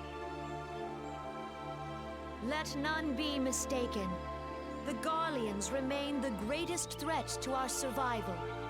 If we are to stand against them, we must remember what it is to be united. Our many troubles blind us to the woes of our fellow man. Thence is harmony lost. Yet harmony is the founding principle of Gridania. We are gathered here to honor the fallen. Let them be honored not only in word and thought, but through concerted action. I bid you join hands with me once more beneath the Twin Adder standard. And together, let us heal the forest's wounds, that our progeny might live in harmony beneath these ancient boughs. For serenity, purity, and sanctity. We must think of the children! Woods will be done. It's up to us to protect the think of the forest. children.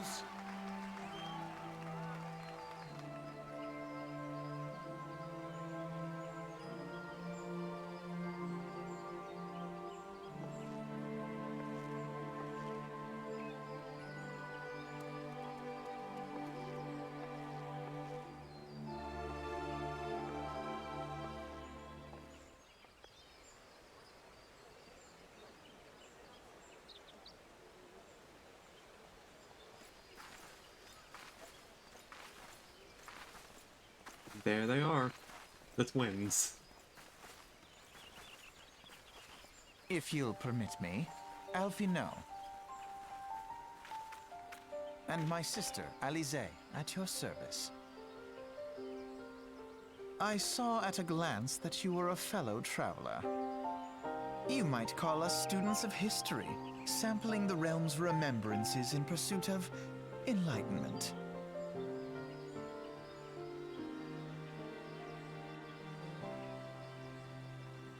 I'm not gonna...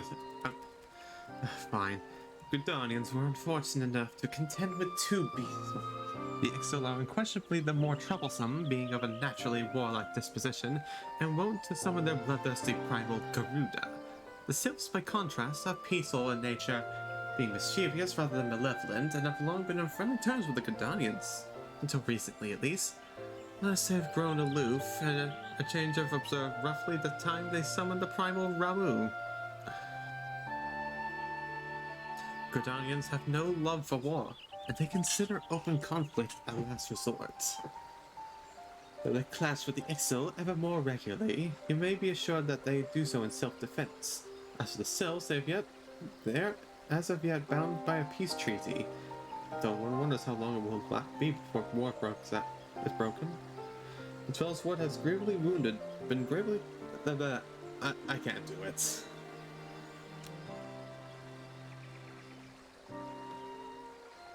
So many words.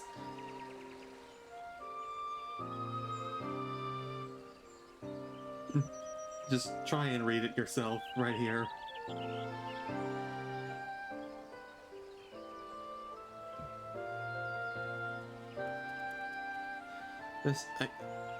I can't do cutscenes.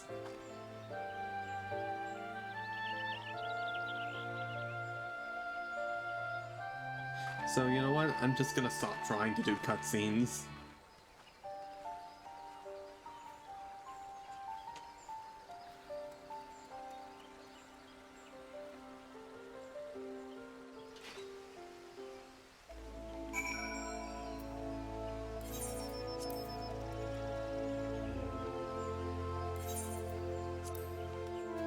Actually, no, wait, there's an airship landing I can use.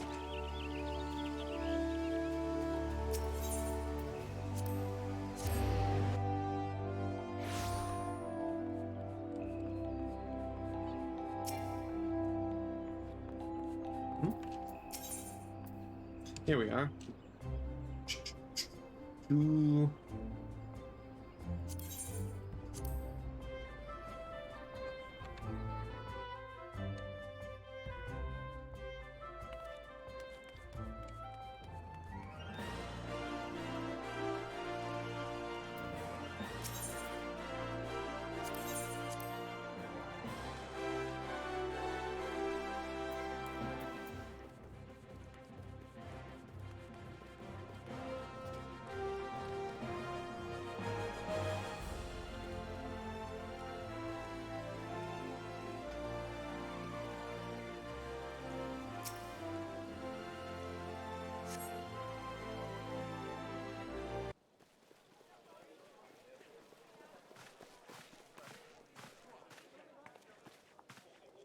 Yep. Behold, 'tis the Sultana Nanama herself! And Roban as well!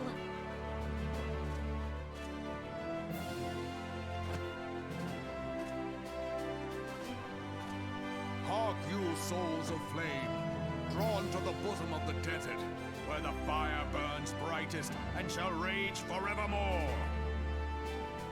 Hurrah! Rauban! Where since antiquity, under the sage and judicious rule of the Ul dynasty, we have wrought sand into gold. Where by the grace and glory of Nalthal have our brave sons and daughters flourished and prospered. I speak of Ul'dah!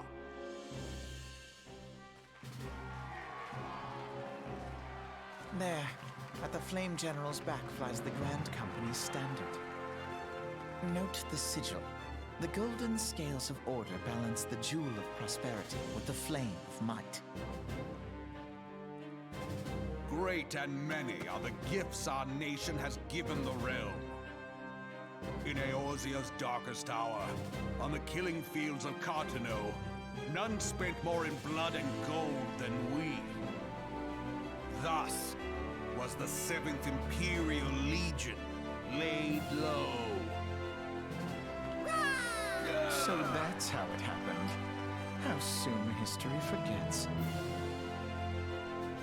Yet many left our gates, never to return.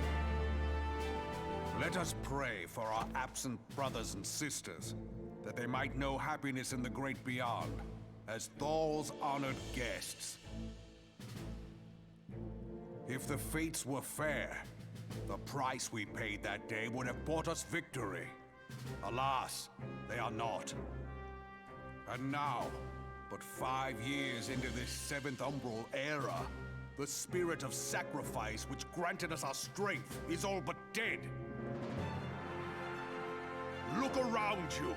What do you see? A people divided, downtrodden, and enthralled. Where are the merciful alms of the rich? Where is the just steel of the righteous?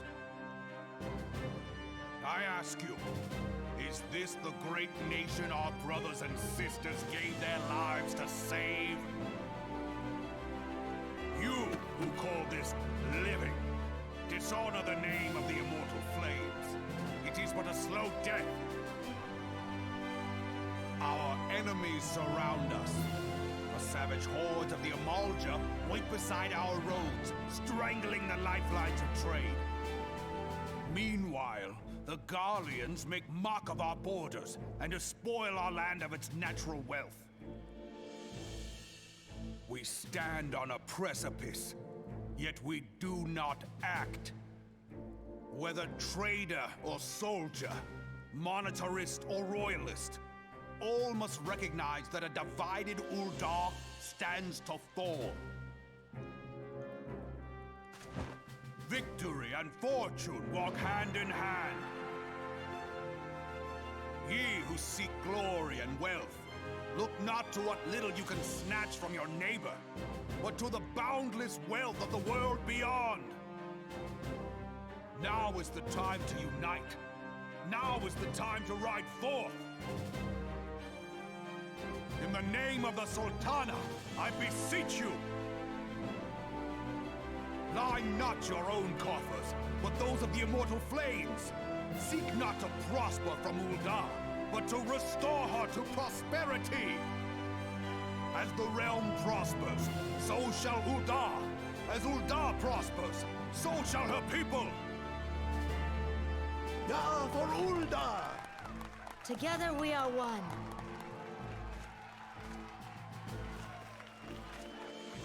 Your Grace. Raubon?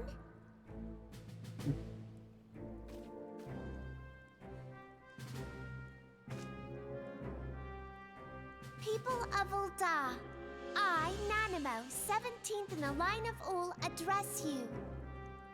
Much has been made of the wealth of Uldar. Yet those who measure that wealth in coins and carats are gravely deceived.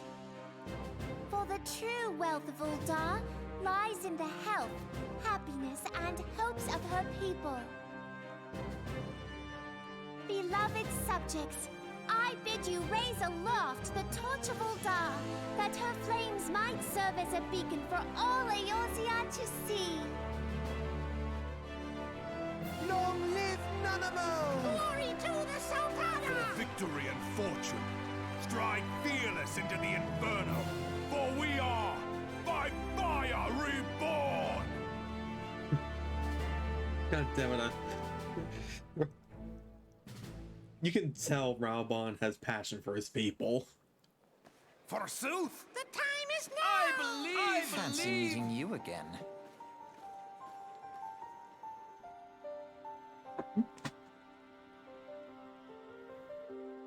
I see Death God agrees. I see you in chat.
They did.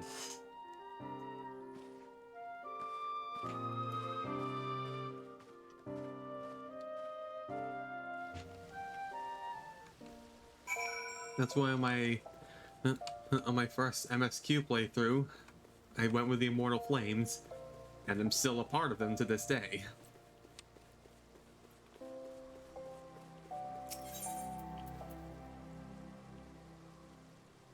That being said, I am sort of considering going into the Maelstrom.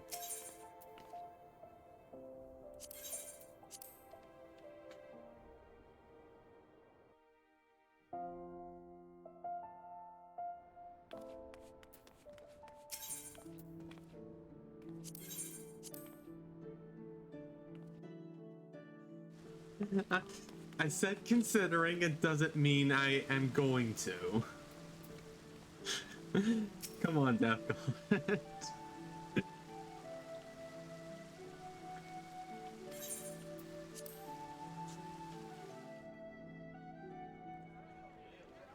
The Garleans are another matter altogether. So much for our alliance. Get the pitchforks, oh no. It's sunk beyond the seabed.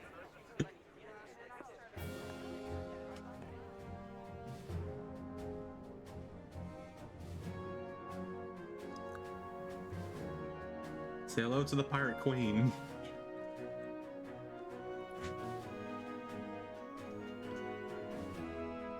Brothers and sisters of the sea, hearken unto me. Look upon this, our mighty crimson standard, and tell me your hearts do not swell with pride.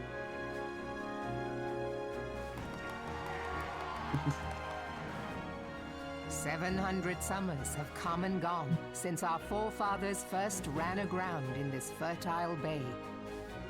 In that time, guided by the Mother of Oceans, Limsa Lominsa has grown from humble fishing village to uncontested ruler of the 5 seas and beyond.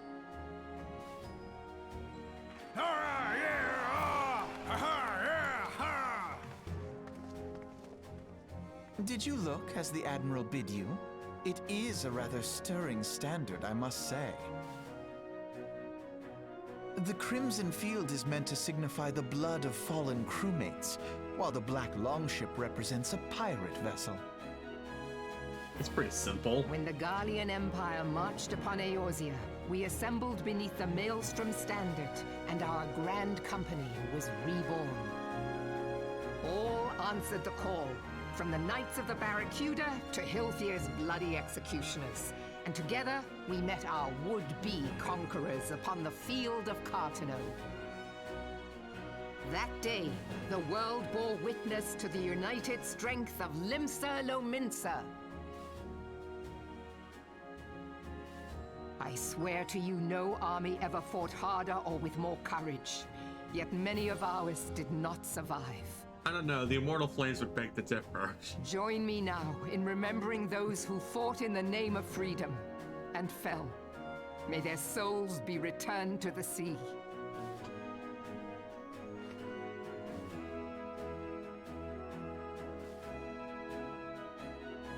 Freedom. Yes, they have always been rather fond of their freedom.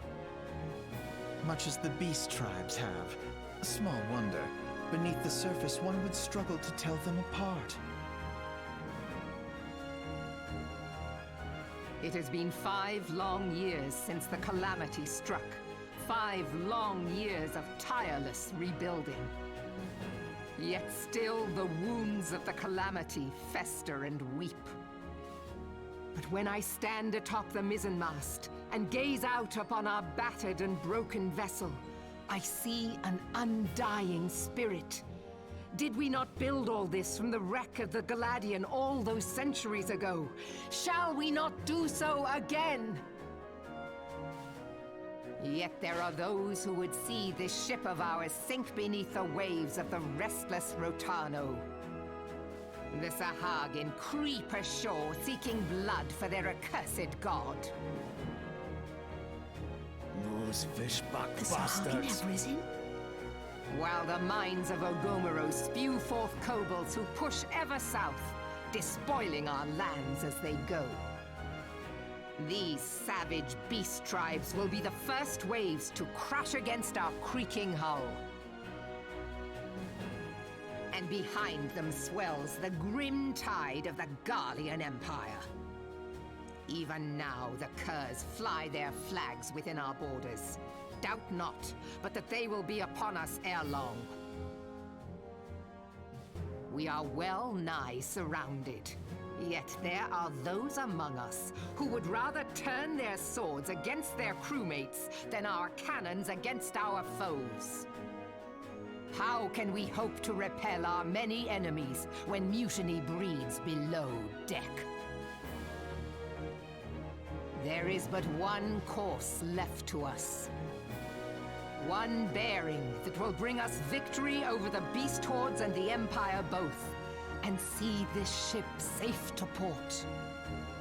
We must mend the rift the Calamity has reopened twixt Pirate and Maelstrom, and stand fast with our adventurer brothers against the coming tempest.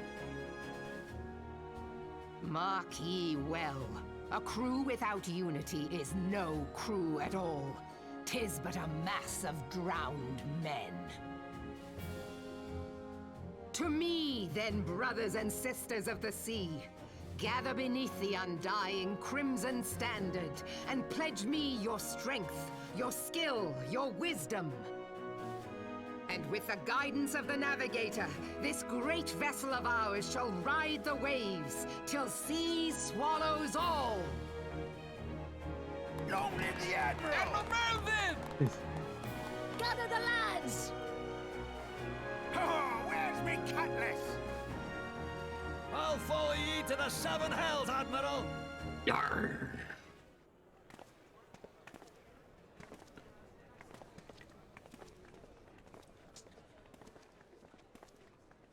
Fancy meeting you again.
All right.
Welcome back, Falzin. Were the Grand Company's leader's words as illuminating as you had hoped? Aye, each nation is beset with problems. I trust you see now why your services are in such high demand. Would that there were more of you, Falzin. But you must be tired from your journey. Why don't you rest a while and take a moment to reflect on your decision? Once your mind is made up, pray give the Grand Company officers your answer.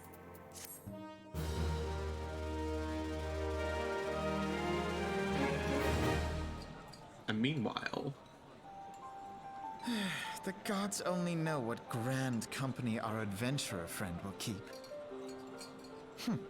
The wheels of change are in motion regardless.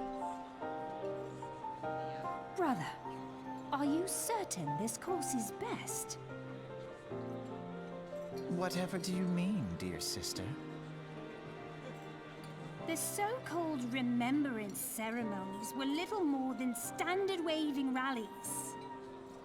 As though the Calamity and Seventh Umbral era warranted scarcely a mention. Well, of course they were standard waving rallies. Since you are so observant, mayhap you noticed what mention was made of the Warriors of Light? None. I suppose they must have forgotten the heroes who spared Eorzea a fate worse than the Calamity? No, dear Alize, they haven't forgotten these details. They have elected to omit them. Deep are the wounds the Calamity inflicted upon Eorzea. So deep, in fact, that the realm still bleeds. Needless to say, the beast tribes and their primals do little to alleviate the pain. So, the task of salving Eorzea's wounds falls to the scions of the Seventh Dawn, with a little help from our friends, the Grand Companies. Remembrance will yield no remedy. If our world is to heal, we must put the horrors of the Calamity behind us. Our grandfather would never entrust the fate of the realm to despots who rewrite history to their convenience.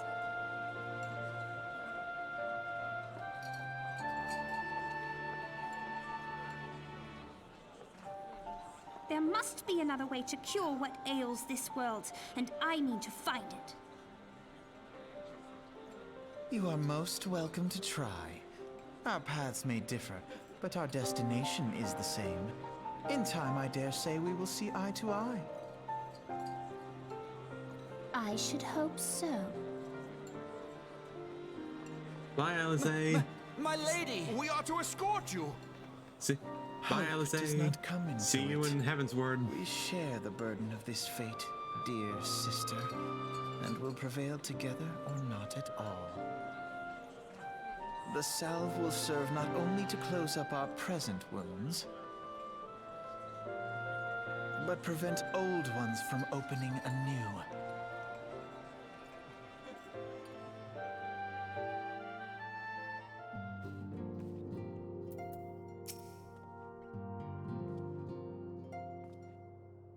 Welcome back, adventurer.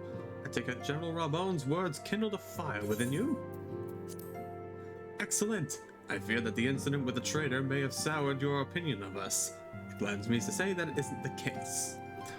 Before we can count on you as one of our own, you must be formally inducted into our ranks. Please, proceed to the Hall of Flames and identify yourself to the personnel officer. I will notify him of your coming. With your strength joined to ours, we shall surely prevail over our enemies, be they beastmen or Imperials.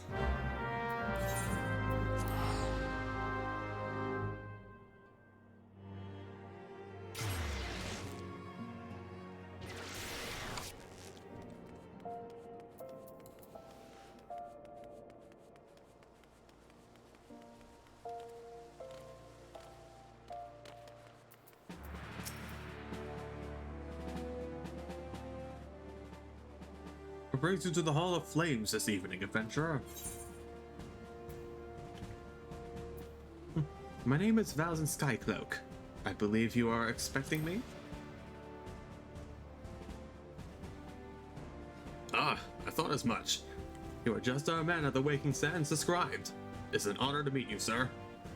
Now, in order to formalize your... Sir!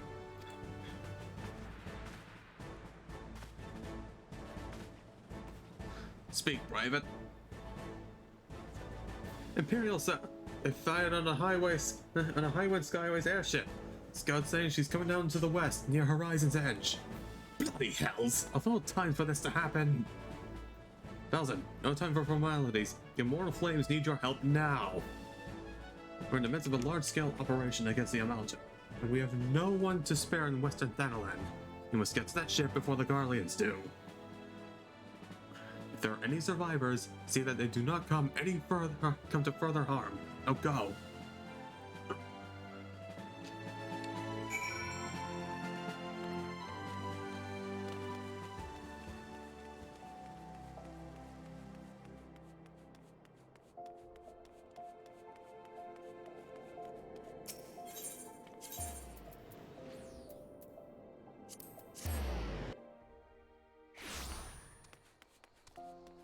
Alright. We go about here. And I actually think this is a good place to call it for now. Gonna cliffhanger you guys a little bit. But anyways,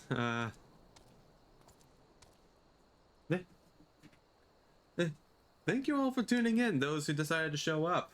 I intend to do some more streaming next week, hopefully to continue Resident Evil 2 and finally complete Persona 5 Strikers. And I do intend to continue doing this next week. Hey, so want to see more Final Fantasy XIV? You can check that out next Saturday. Hey, at, well, Saturday for me, probably Friday for those of you in the States. And if you want to see some updates, check out my Twitter at the Rippington. But for now, until next time, folks.